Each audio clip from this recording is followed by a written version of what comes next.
Hi, I'm really sorry I can't be with you all today. It's a great event, but sadly I have to be at work away this weekend up north.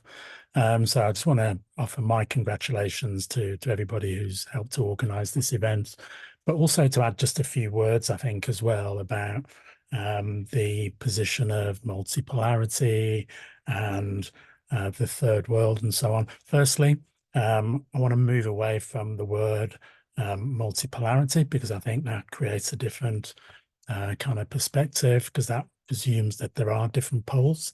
And I'm kind of persuaded by the words that were used to me by a comrade from Cuba, who said that it was much more helpful to start talking about multilateralism.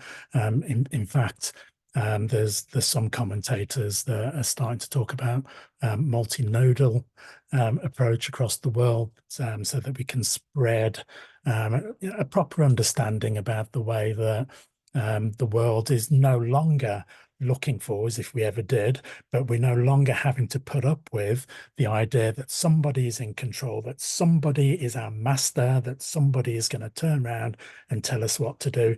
I think in the third world, we've kind of had enough of all of that. We're fed up with the idea that people are going to come and tell us who we can and can't be friends with, who we can and can't trade with, who we can and can't have relationships with. And I think that's just yesterday's news, yesterday's bad news, actually. So what we're looking for now is a new world, a new way of doing things. And I think this moment that we've arrived at is a really crucial moment, because there is no precedent on earth that where you challenge somebody's empire, that they just roll over and say, yeah, all right, then we'll let you have that fair cop gov. That just does not happen. What always happens is there's a reaction. There's always a reaction to that challenge to hegemony. There's always a challenge to someone's power, and they react in one of a number of different ways. Firstly, like so, the US has a history of just responding by their military, using their military might, and that's usually the way that they do these things. Or secondly, what will happen perhaps is that they'll try and use one or two of the nations within organizations like BRICS or the G77 plus China to try and undermine those organizations from within. What I think is incredible about this moment, and why I want to thank China for the role that it plays, is that it's refusing to be drawn into those games. It's saying that we are going to go about our business and build these relationships across what I still call, as you've heard, the third world.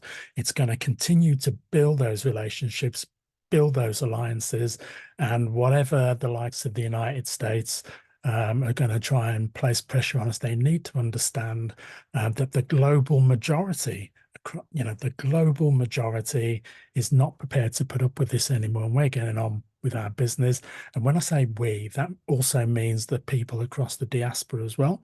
So it's not just a case of, well, you have to be within those borders to be able to make a contribution to building this this new world, but you can be across the diaspora as well. Now, key to all of this, whilst not being part of not being a country that is going to say, well, you must do this and you must do that. China is playing a crucial role as the largest economy on the planet in bringing people together. And I've always been so inspired by the way that, growing up to stories of China in absolute poverty, where people are in starvation, to being able to visit twice this year and seeing the massive gains, the massive technological gains that have been made, but technological gains on their own are not enough. What I saw out there was the way that people are just so confident and so proud of their country and so proud of the Communist Party and all that's been achieved in terms of trying to build a new country, but also it offers a vision to the rest of the world of what can be done. And I think that's a critical role that China is playing. It offers people a vision for the future. And one of the things that I always grew up believing in was that you always have to offer people an explanation of what's happened in the past, and the Communist Party is very good in China at doing that. You have to analyze the position that you are currently in and be clear about the forces that are ranged against you. But most importantly, particularly, I think, for the people within your country, but also for the rest of the people who are struggling to build something different, you have to offer a vision for the future, a positive vision for the future. And I think that's what China does right now. And I am really proud to be part of this event today. As I said before, I wish I could be there in person, but I think this isn't, this is something that is a staging post for us. This is something where we can start to use events like this to think about mapping ahead and what we need to do to continue to build communism, build the success of the Communist Party of China elsewhere. Now, that's not saying we have to export what we do. There's a basic respect for other countries' political beliefs and political systems, and that's great.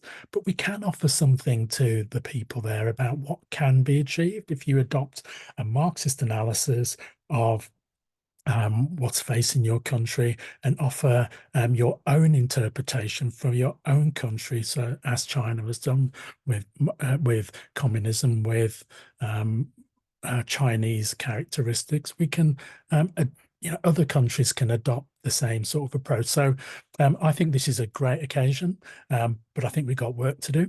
I think there's a massive work to be done moving forward, and I'm proud at the Morning Star to be part of just a little cog in trying to play my part in doing what I can to expose the lies that are being told about China, but most importantly, to help present a positive image of China, and also with that, the rest of the third world too. So thanks very much. Have a good day, and solidarity, comrades.